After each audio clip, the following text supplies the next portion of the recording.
Hey everybody, Jason Bermas here. Great show lined up for you today. As you guys know, I was just at the Red Pill Expo put on by G. Edward Griffin. Got a lot of great interviews, and here's the first one. We got William Jasper of the New American Magazine and the John Birch Society. You're not going to want to miss it. Buckle up and get ready to make sense of the madness. Hey everybody, Jason Bermas here. We are with the head of the John Birch Society, the senior editor at the New American, and a gentleman that has aged extremely gracefully. I can't believe, how old you just told me. We'll save it for the end, folks. First and foremost, let my audience know who you are and how you kind of got into this arena of not only alternative media, but alternative action, I would call it, so many years ago. Because so many want to brand it, quote unquote, ultra right wing or alt right. I don't see extreme right. Yeah, I don't see it that way at all. I mean, Yeah. For me, I hate both sides. I think that they're garbage, and really, it's the John Birch Society and others like it that have at least had intelligent commentary and discernment against the Republican Party traditionally, whereas most conservative outlets won't touch that rail. Right. So I grew up in the 1950s. I'm 74 now, and so my parents were both veterans of World War II. My father was a paratrooper, 82nd Airborne in World War II. He grew up in a logging, farming family in Idaho, which is where I live now. My mother was a Army nurse. She went into the war because her brothers and her cousins and uncles were in the war, and that's where she met my father. So they came back, raised a family. I have 10 brothers and sisters. 10, jeez. So You in the middle? no, I'm one of the oldest ones. Okay, all right. Yeah, so we grew up in a good time in this country in the 50s, and then it started into the 60s, and things kind of went crazy. And the culture went crazy, and I went crazy for a couple of years, high school and college, my last year of high school, first year of college. We're in the middle of the start of the Vietnam War, and all of the cultural British invasion, the Beatles, Rolling Stones, everything happens. And so for a couple of years, my parents were very conservative, patriotic. I went leftward and trying to make sense of the world. I was always an avid reader. The problem is I was reading all the wrong stuff, and because that's what was out there in the reading Give me some space. examples. So, what are you reading in that era? So in that era, well, I'm reading all of the standard newspapers and things, Time, Newsweek, and whatnot. But then as I get into college, I start reading the alternative press, which was Ramparts magazine, which was published by the SDS folks and all of that. They're arguing against the war in Vietnam. My parents were opposed to the war in Vietnam. They were hardcore right, but they said, why are we going over there to Vietnam to supposedly fight communism when Fidel Castro is 90 miles off of our shore? It would make more sense if we were really serious about fighting communism to go and take out Castro there, who is flooding our country with propaganda and agents. And so, anyway, I went away to college, and while I'm in college, I have two of my younger brothers. We were all living together, going to college together. One of my brothers comes back up to the university, and he says, "Hey, Dad and Mom gave me this literature for you to read," because I was the real reader activist, and I said, "What's that?" They said, "Oh, it's from the John Birch Society." I said, "John Birch Society? Oh my gosh, yeah, they joined that." I said, "Oh no, they can't do that," because I knew my parents were good, moral people, and I said they wouldn't join something like the Birch Society. Everyone knows they're anti-Semitic and racist and Ku Klux Klan and fascist and all of those things. And so I said, okay, I'm their college-educated son. I'm going to have to set them straight. I'll read this. I started reading the literature, and I go, oh, isn't anything I thought it was. It was a very strong constitutionalist, very strong moral Christian base. And there was also no individual responsibility. individual responsibility. That And rugged individualist message Yeah. that G. Edward Griffin talks about to Absolutely. this day that's so important and really enshrined in the Constitution. collectivist versus individualist. And so but I still, it amazed me at that time. I said, well, how did I get embedded in my brain all these other perceptions about the Birch Society? How did I get to the point where I had this visceral reaction when I heard that name? And so I decided that I would go to the library, and I went to the university library, and they have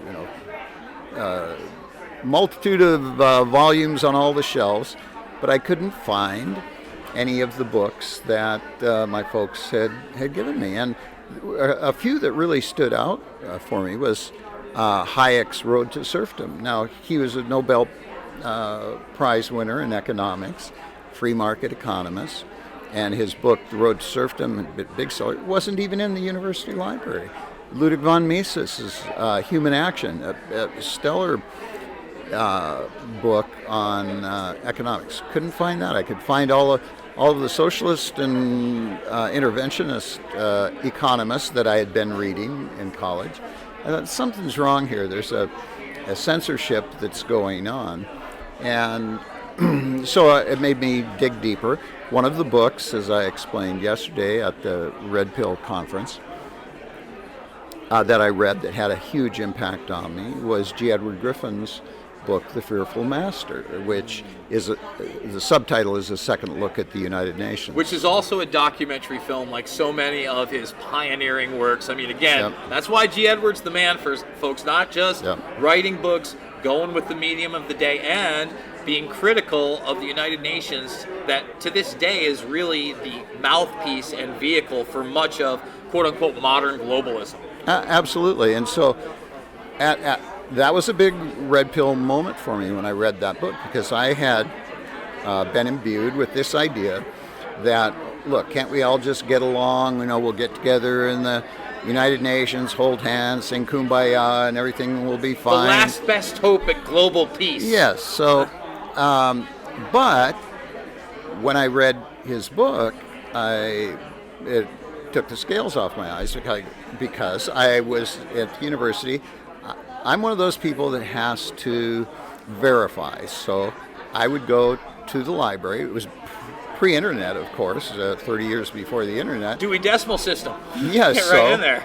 So I'd have to go get books off the shelves, off the stacks, or go get microfiche or the microfilm rolls, go laboriously put them on the machine. And then even when you had the microfilm, there wasn't always a way to get a copy of that either and print it out. You basically have to take notes.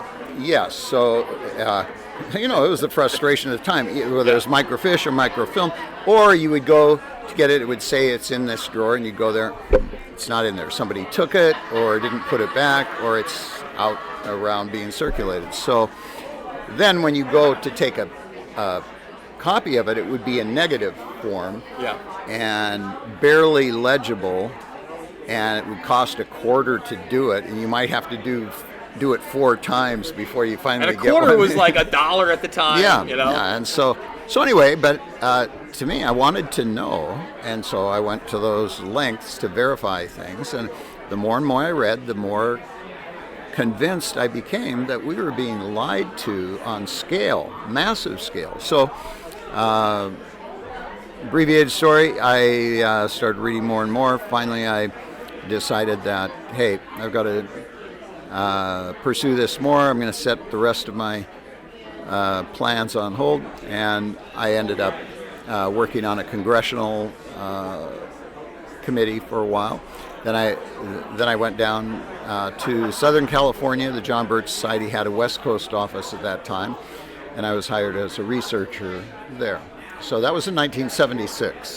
So you get into the Birch Society mid-70s. Mm-hmm. What would you say is the difference between Birch then and now? Now, obviously, the technology has changed Do you think that it was more influential then than it is now? Has it been able to grow? What are the ebbs and flows? And what were the challenges of the day compared to the challenges of now? Because, you just mentioned these preconceived notions about what John Birch is, and even 40 plus years later, a lot of those preconceived notions are still there for people that have not taken the slightest look at what Birch is really about.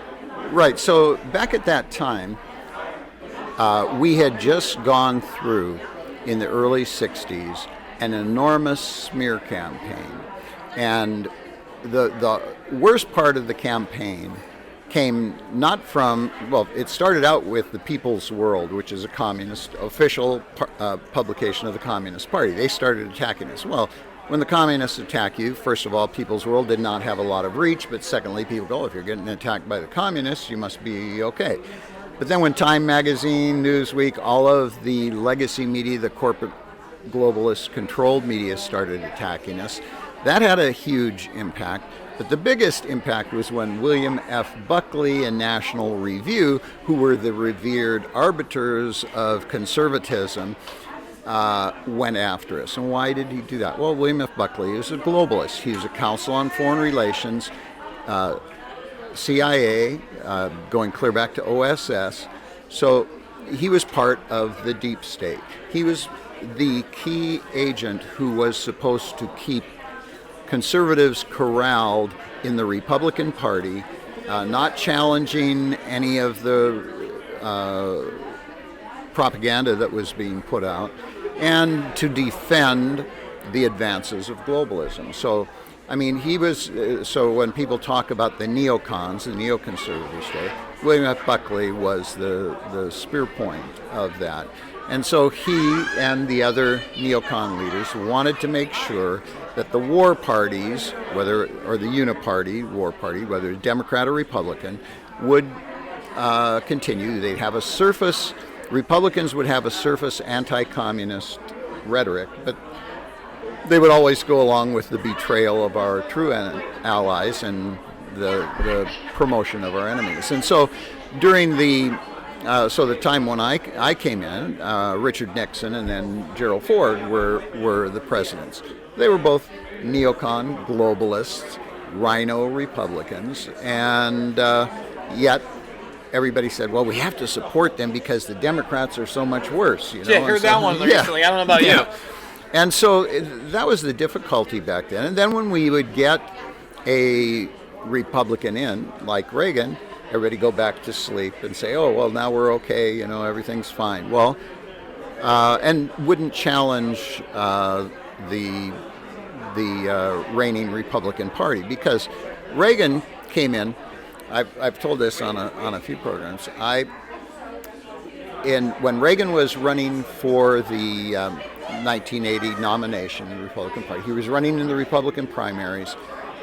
When he was Carter. I would ask why George Bush was a member of the Trilateral Commission. Yes. And then all of a sudden the Rockefellers are in a meeting, David especially, with good old Ronnie Reagan. And look who it is. It's George Bush. Well, see, the funny story behind that is when he was running against Bush and making for the primary in New Hampshire, he was wanting to nail Bush on that.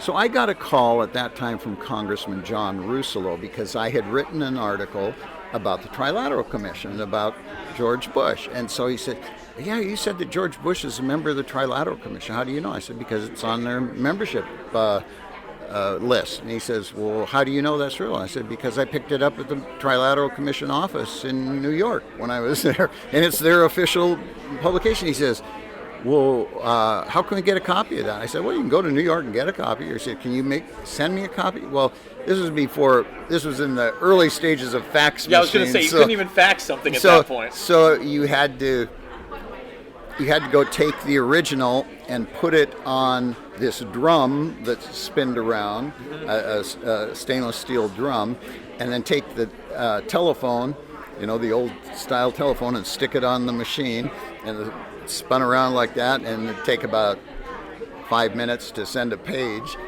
And so they got a fuzzy copy at the other end. But so that's what they used then to go after George Bush, and they made that into his speech in New Hampshire, and he went after Bush on there. And so Trilateral Commission became a huge issue. It was actually a real big issue at the Yeah. time. And for those that don't know, the Trilateral Commission comes out of the minds of Brzezinski and David Rockefeller and their frustration that Bilderberg would not take in the Asian influence, Japan in particular, who they were starting to do, you know, massive business deals that kind of came to that big crescendo and even controversy in the 80s, especially in the car markets. Right. So this was more of a public face. Not a lot of people knew about it, but you know, Reagan would make the point that, well, if it was so bad, why did he resign? Well, see, the thing that made it really controversial was that the Trilateral Commission is a very elite organization. At that time, there were only 112 members or something like that.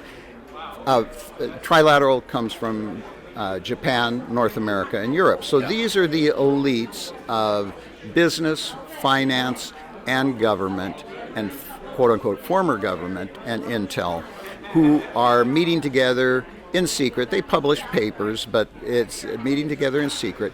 And the thing that really made them controversial is one of their charter members was Jimmy Carter, an unknown governor from Georgia, who just, after being anointed as a Trilateral Commission member, and Zbigniew Brzezinski, who formed the Trilateral Commission with David Rockefeller, coalesced support behind this little peanut farmer in Georgia, and he's catapulted into the White House. And Brzezinski, for those that don't know, an author of many books, but The Grand Chessboard amongst them, one of the guys that was behind the original Obama campaign, Bilderberg to the bone.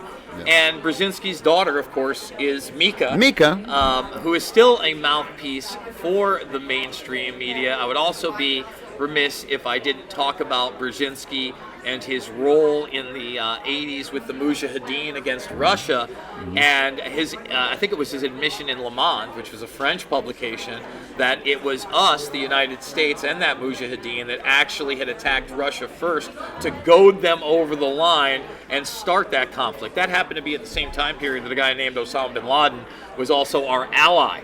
Just some really weird and odd things coming out of these big globalist organizations, don't you think? Yep. And so that was a huge thing, and Jimmy Carter, of course, then carried out for Rockefeller and the Trilateral Commission and the globalists the whole human rights campaign of the late 1970s, which targeted the Shah of Iran to overthrow him and put Ayatollah Khomeini in there, overthrow Somoza in the same year and in Nicaragua, and put the Sandinistas in charge there, overthrow South Africa and several other smaller regimes. And so these were all maneuvers that they carried out in that 4-year period of Carter. And so Americans were, and the Panama Canal, of course, was one of his premier signature events. So when Reagan ran, he had a lot to point to, all these terrible Trilateral Commission people and all the things that they're doing.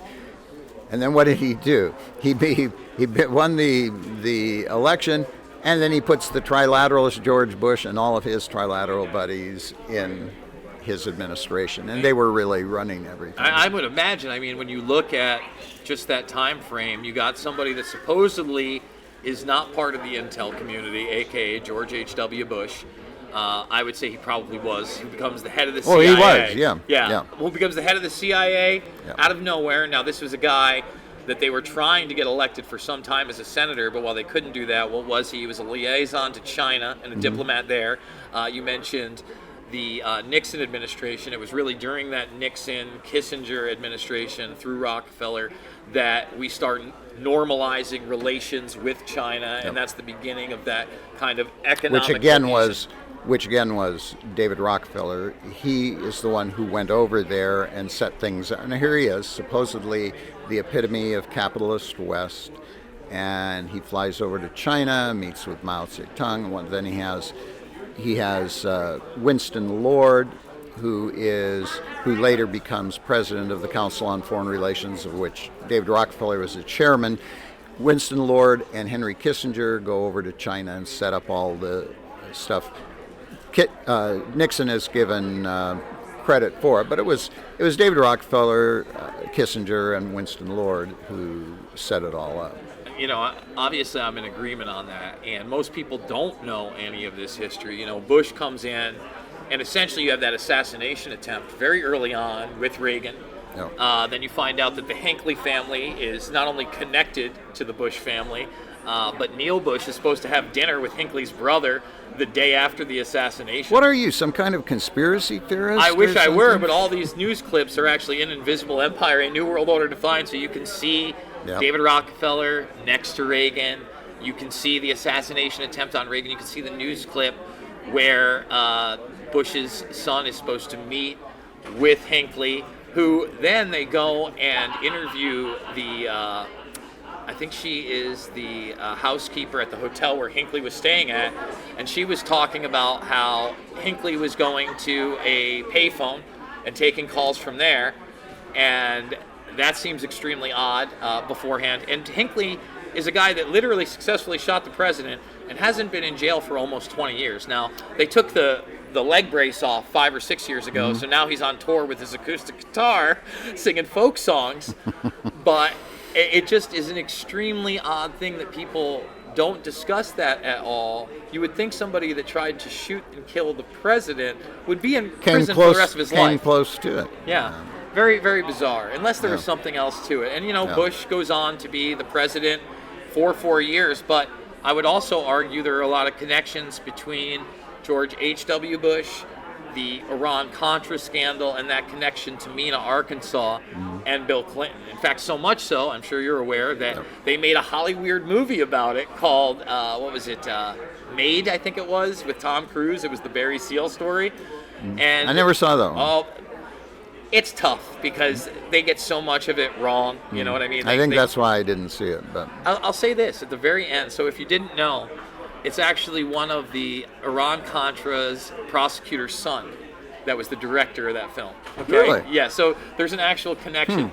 And at the very end of the movie, which is totally Hollywoodized, they cut to a clip of George Bush out in the White House being screamed at by one of the reporters asking about his extensive role in Iran-Contra because Lee Hamilton had finally come out as one of the investigators or whatever. And said, well, I think that, it's all Invisible Empire, folks, by the way. George Bush probably had a lot more to do with it than it was admitted. And, But, back at that time, we didn't have the alternative media that we do now. And so even when those things were allowed to go on to the major media, they would then disappear because they weren't being curated and then distributed, and the dots weren't being connected because, the average person trying to make a living, feed their family, and have some recreation or whatnot, doesn't follow this stuff 24/7. And so if you miss a few news cycles, you're somewhat handicapped in figuring out where things fit together and try. So then when it comes to, you might know some facts, but to know the truth, you have to know how things fit together. And so with the John Birch Society, back at that time, there were very few people, and there was very little alternative media challenging any of these things. So we were kind of a lone voice out there, and if you're a lone voice, it's easy to be made to appear to be kind of crazy. That's Uncle You're the Remus voice in the over wilderness, there. right? Yeah, and so, it's just a matter of human psychology. If one person says something and it runs totally contrary to everything else you're hearing, you're not going to pay a whole lot of attention to it, or you're going to dismiss it as wacko. When more and more people start saying it, and you can actually get some documentation, there are truth seekers out there who will start gravitating toward that. And that is what the enemies of freedom fear. They don't want those of us who are truth seekers to become truly awakened and informed and activated. And so that is why they go to such great lengths to cancel us, to censor us, all of us who are seeking and speaking the truth. And that's why in the last 8-10 years, a lot of people have gotten a taste of what it's been like for the last 60 years for the John Birch Society to be falsely accused of being racist, anti-Semitic, xenophobic, all of those things, because the John Birch Society has always had, we have always had a lot of immigrants, people who, particularly refugees from communist countries. There are lots of Cubans, Hungarians, Russians, Chinese, etc., who are in the society because they've escaped from totalitarianism and they don't want to see it happen here. We also have always had black and Jewish members, and so in fact, in the Birch Society, you might have. Did you ever see the movie Guess Who's Coming to Dinner? No, but I believe it's the one where the white girl brings the black man home to dinner? So yes. Sidney Poitier comes home to dinner. The father is Spencer Tracy. Katharine Hepburn might have been the mother. I don't know. Spencer Tracy's a liberal white guy. I think he was a publisher, and he's very liberal, but this is a step too far. So, well, at that time, while liberals were coming to grasp with that, on our council of the Birch Society,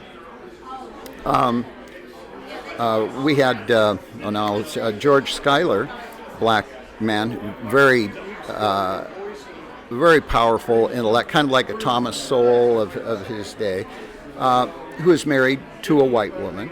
That was almost, unheard of, verboten back in the 1950s and 60s.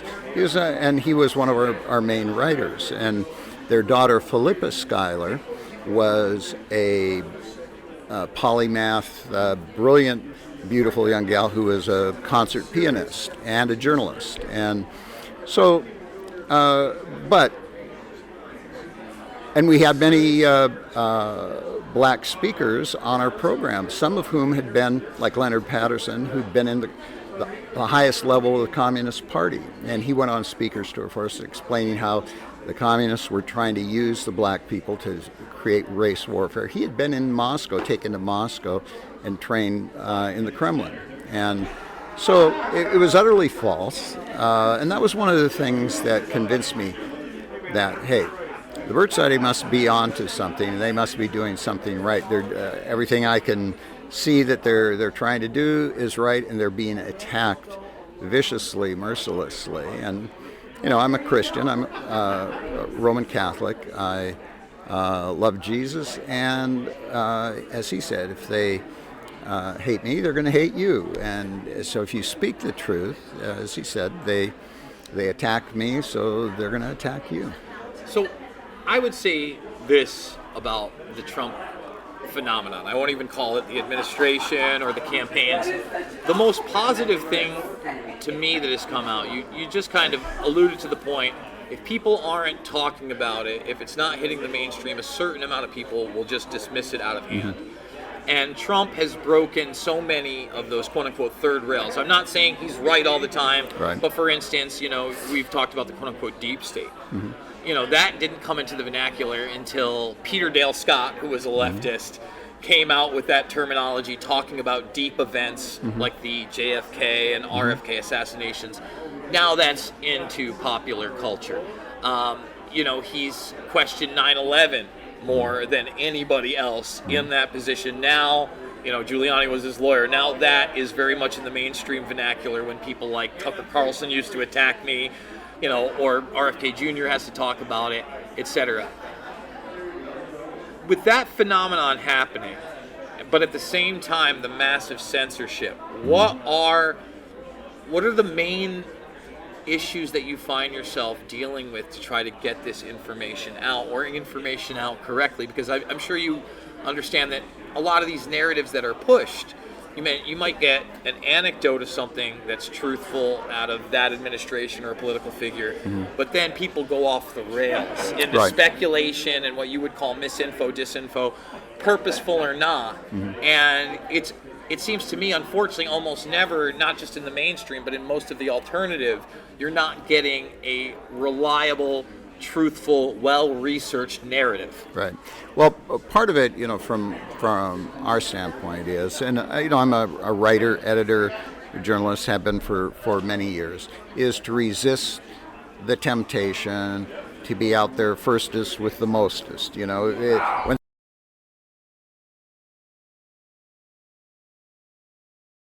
And it's particularly the case with broadcast media, with radio talk shows, because you have to have the latest thing. You have to be talking about what just happened 20 minutes ago. And even if you have lots of connections, and I've been doing this a long time, we have lots of connections, it is a very arduous process sifting out, okay, what do we really know? Because and that's true even if you do not have a deep state feeding misinformation, because there's always competing interests and perspectives, and so there's going to be differences on how people will see a certain event. But we're dealing with now the most sophisticated in all of human history, the level of deception that our intelligence agencies, that are the official intelligence agencies, that are supposed to be protecting us, supposed to be defending us, but they've long ago got completely out of hand. I mean, going clear back, and this used to be heresy on the part of conservatives to criticize the CIA or the FBI or any NSA, any of those, because that's our first line defense. No. The OSS, which was the forerunner of the CIA from the very beginning, was a very compromised agency. And it was really run and created by a bunch of blue bloods out of that Yaley Skull and Bones model. And all of the Council on Foreign Relations people, all of the early. So we focus a lot on the Council on Foreign Relations. It is the visible brain trust of what we now is popularly called the deep state. We used to refer to it as the internationalists, globalists, one-worlders. And an extension of the Royal Institute of International Affairs. Over in Europe. Yeah, which was all part of the Cecil Rhodes network set up over a century ago. So the Council on Foreign Relations had their centenary in 2021. So they're over 100 years old. And in 100 years, they have successfully penetrated and permeated all of the top levels of our government, of business and finance. And so we are going to be publishing an updated table in the New American of what we have published before, fold-out pages showing, particularly going from FDR, Franklin Delano Roosevelt, onward, showing all of the different official cabinet positions and undersecretaries and deputy secretaries. It's incredible. No other organization. Now, if you had an administration like Donald Trump's and you had 3 members of the John Birch Society on the cabinet, heads would explode in media land because, oh my gosh, they've taken over. They're already saying that in several of the articles that have appeared. The Trump administration, it's just a recrudescence of the Birch Society, So, but no other organization has had that broad of reach. How did they do it? Because, for 100 years, the Morgan, Rockefeller, Rothschild centers of power in banking and finance have funded the political parties, so that we do, when people talk about a uniparty, Democrat and Republican Party, that is essentially what we have, is a uniparty. And let me just give a modern day example of that. It's an invisible empire. You've got Dick Cheney talking about being the president of the Council on Foreign. Didn't tell that when I was running for office. Yeah. And then when they moved their main offices into, I believe, Washington, D.C., Hillary Clinton, while she was Secretary of State, famously said, well, it's good to have the Council on Foreign Relations here so they can tell me what I should and we will be doing. Yes, and I don't have to go all the way up to the mothership in New York. Exactly. So, I mean, we have lots of admissions of that now. Well, why does the Council on Foreign Relations, Pratt House, tell the Secretary of State what they should be thinking and what they should be doing? Well, it's because they are really the power brokers that, and so we watched them closely. And in fact, I was in the year 2000. I was our correspondent at the United Nations for many years, for 30 some years. I didn't live there in New York, but I would go there frequently and cover the major events there. So in 2000, the Millennium Summit at the United Nations, that's where they launched the Millennium Development Goals, which subsequently, 15 years later, were changed to the Sustainable Development Goals, the SDGs, Agenda 2030. Which was Agenda 21 before that. Right. And you had the conference, what was it, in Brazil? In Brazil in 1992. Mm-hmm. So, but in 2000, they were launching this on a grand scale. So I was there at the Millennium Summit, and just down the street from that at the Hilton, big new Hilton there, Mikhail Gorbachev was having his Gorbachev Summit. And so you had all of these globalists going back and forth from the UN down to the Hilton to the Gorbachev Summit. So I was going to back and forth to both of those. And in that I'm a pariah, a skunk at the party, I always have to kind of go down low to get in. And so I usually get to those events early, meet up with some of the people that are setting things up and chit-chat with them. And try to befriend the people that are working there. Yeah, so in case they don't want you there, it's a little tougher to kick you out or yeah, ease you and out the door. so normally then I get invited in on those things, and I just kind of turn my card over so they don't see who I am.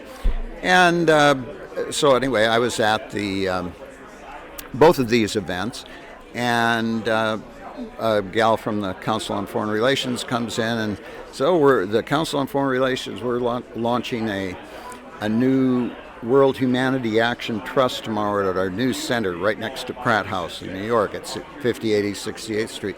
Would you be able to come? And I said, well, let me check my schedule. Yeah, I can come. Yeah, she gives me an invite. I go there. I was the only media person that showed up at this. Wow. So they treated me like royalty. They, we're so glad to have you here. They didn't know who I was. I had my camera and everything. Where do you want to set up your camera? And I set it all up. And so they launched this big event, and one of the people was there who's one of the big globalists. And I asked him at the time, I said, well, so there seems to be a lot of confusion between what is global governance and what is global or world government. And he said, well, they're essentially the same thing. Because that's the deception dodge that they were using that at they the time. use. Yeah. I forget who it was. I think it was it not Zelikow? Who was the ex-head of the World Bank? I think I got him at Bilderberg. Wolfenson, probably. No, that's not the one I'm thinking of. Glasses. Man, it's killing me that I can't remember him. But he would say the same thing. It's about global governance. And that's the public talking about point. But yeah, well, they knew that people were Sridhar Paul. That's who it was. So anyway, he came right out and said they're the same thing because I was trying to pin them down on that because that's what they have been saying for about 20 years. Oh no, you're getting confused. Global government. We're talking about global governance. It's a totally different thing, So now it's different. Yeah. So anyway. What we've found in the last few years is particularly the big breakthrough, tragic as it was the COVID lockdowns and everything, and the COVID mandates and everything. People kind of saw all of a sudden, hey, wait a second, this is not good. I don't really know what's happening with this COVID thing that they say out there, but I don't like all this regimentation. It looks like we're headed into the gulag. And millions of people, hundreds of millions of people worldwide. Everybody's seen the demonstrations. They were in London and in Copenhagen and places you wouldn't expect, in Toronto and Amsterdam and all over the world. Hong Kong, Why do you think Beijing. that we didn't do those type of things? Yeah, Isn't that kind of sad? It is. If you just reverse to say, you would think we would be the ones leading them. well, if you look at, the pre-Iraq war, like globally there were a lot of protests, but in the United States in particular. Now, that continued up through, I would argue, a little bit past the 5th anniversary of 9/11, where, even I was marching with Code Pink and those type of things. But it really subsided after the Iraq war. Mission accomplished. Saddam Hussein had been tried and hung. And really, it was around the 2010 to 12 mark that all of a sudden it wasn't 9/11, 9/11, 9/11, Al-Qaeda, Al-Qaeda, Al-Qaeda. You start hearing about ISIS and these other things and these proxies. And it just, for me, it took the steam out of the whole thing. You stopped seeing the anti-war protests altogether, but you still would have thought with the COVID 1984 nightmare that there would have been mass protests. Instead, in this country, we had mass protests during this nightmare where we weren't supposed to go out and meet with anybody over, identity politics. And that, to me, listen, there's one race, it's the human race.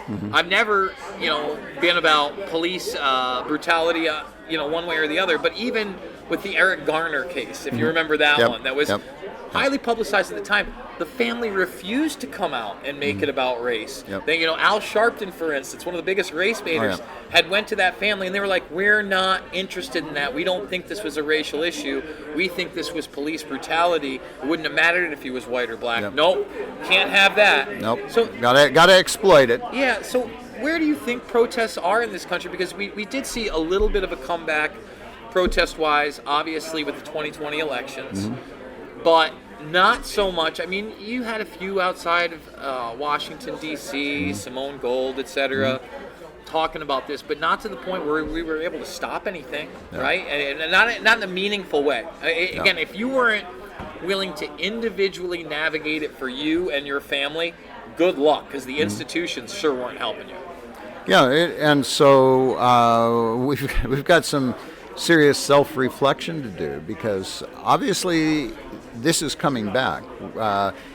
As I spoke yesterday at Red Pill, just 2 days before I arrived here, the World Health Organization has had their big meeting in Geneva, and they came up with their first round of new regulations that they're coming out with under the pandemic treaty, which the United States has not signed on to, but they declare that WHO declares that it is going to be active worldwide, even without the United States, which is, by the way, the number one reason why we should not just withdraw our funding, as Trump has said, but to completely sever our relations with not only the World Health Organization, but with the United Nations, of which World Health Organization is just one of many appendages. All right, so let's talk about that. The UN, especially inside New York, I don't think people understand not only that it's not just a forum. While I was on the Reawaken America tour, I get a phone call. My buddy does contracting down in Long Island in New York City. He's been contracted to redo the roof of the UN building and some of the internals. He sends me the part that is an elementary school inside of the United Nations. So he's at the 5th grade wing. And not only is it the SDGs, it's drag month. So we were talking about 10-year-olds, and it's men in drag, and it's LGBTQA, and it's down the line, and I'm just like, I can't believe this is happening. And then I look into it, And they have not only, schools for grade school and middle school and high school, but then of course they have these programs that take you well into college. They have the Model UN before that, the Ambassador program. Yep. They've very much tried to get themselves into the youth. So I've said it before, I'll say it again. I want the United Nations out of the U.S. and the U.S. out of the UN altogether, and we can make that into a museum. Kash Patel was talking FBI museums. I've been talking UN. It's a nice building. Yeah. It's got prime real estate. Donated to them by the Rockefellers. So, Exactly. So yeah, in my book, in Ed Griffin's book, J. Edward Griffin's book, The Fearful Master, he has a photo there. I'm pretty sure it's in his book. I know it is in mine. Of Rockefeller giving the check to, I believe at that time it was Trigg V. Lee, Secretary General, for the United Nations to build the building there. They donated the land, gave them the money to build it. Why? Out of generosity? No, because that was going to be this central piece of their globalist empire. You can't have a world government if you don't have a centerpiece to propagate it for the next 50 years. Actually, it's been 80 years now.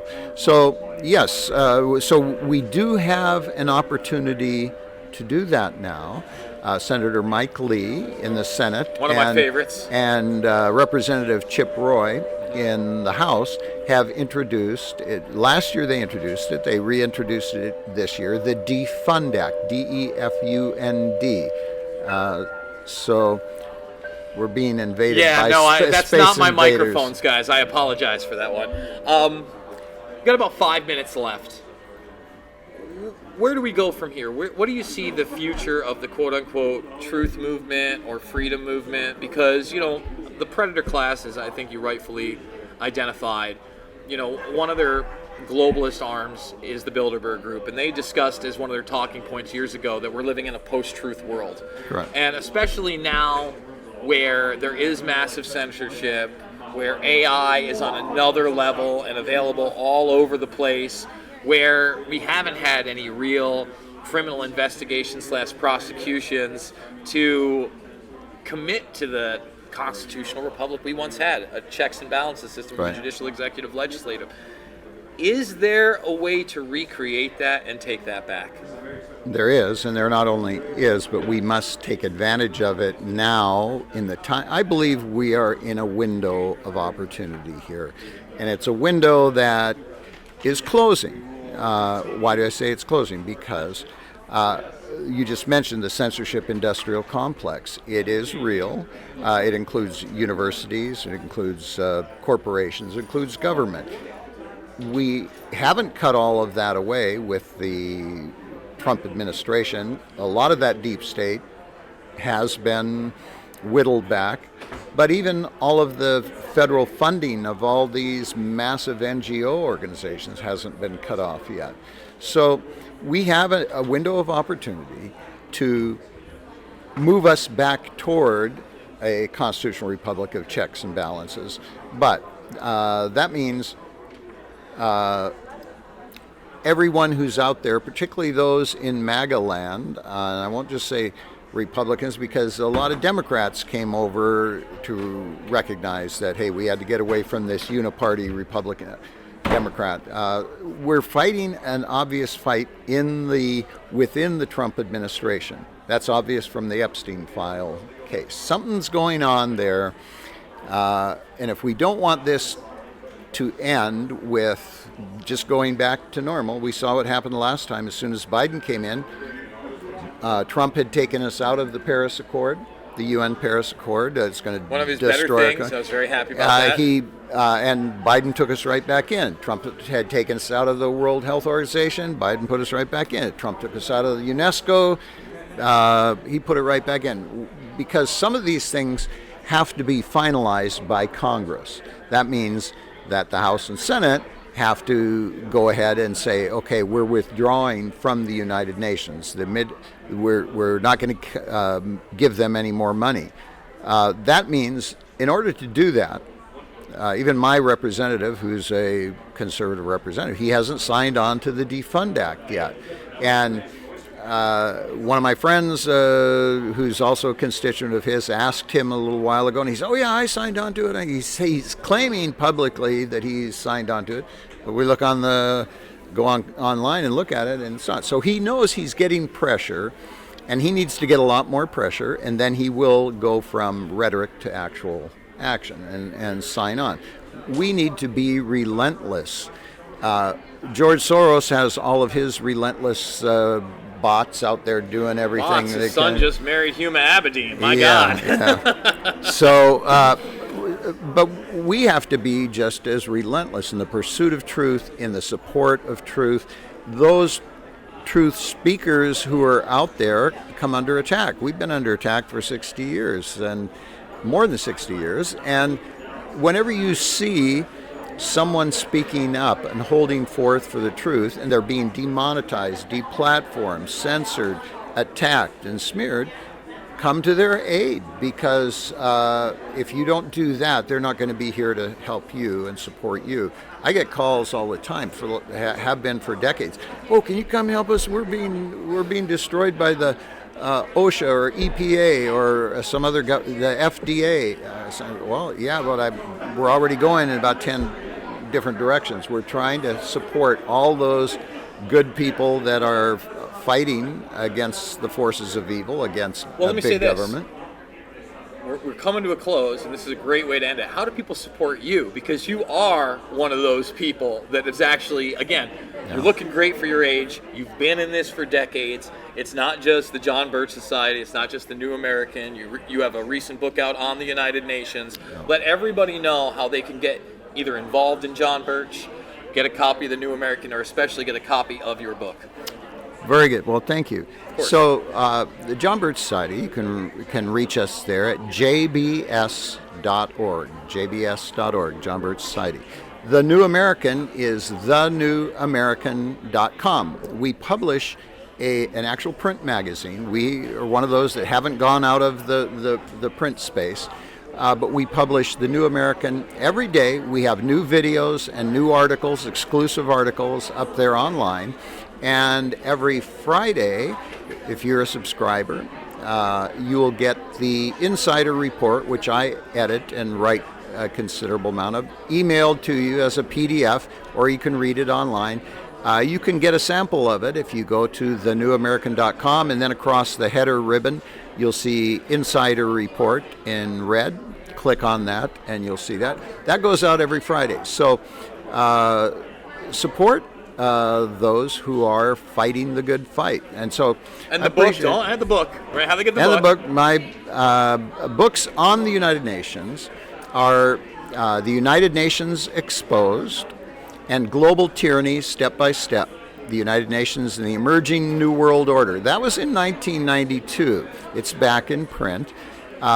I wrote that right after coming back from the Earth Summit in Rio de Janeiro. And just to give you an idea, this was the largest summit the UN had ever held. It was when they launched Agenda 21, when they launched the global warming compact, all of these things. Kyoto protocols, those things. There were over 15,000 journalists from all over the world there. This was a massive thing. Only conservative there, the only one challenging them. And so this is one of the things that's really bothered me. I go to New York. They have a summit there in New York. I'm going all the way out there to go there. Fox News is four blocks down the street. They don't even send a correspondent over. They don't even cover it. And so all these massive things are happening, and they're keeping you focused on these little partisan issues, which may have some value, but when you look at the big scheme of things, if somebody's being raped right in front of you, you don't go say, hey, somebody's jaywalking over there. So, but anyway, you go to thenewamerican.com, jbs.org, and we look forward to seeing you on the happy trails. Pleasure talking to you. We'll have to do it again. Likewise. All right. And that is a wrap, folks. You know the drill. It is not about left or right. It is always about right and wrong. I absolutely love you guys, and we will see you all on the flip side.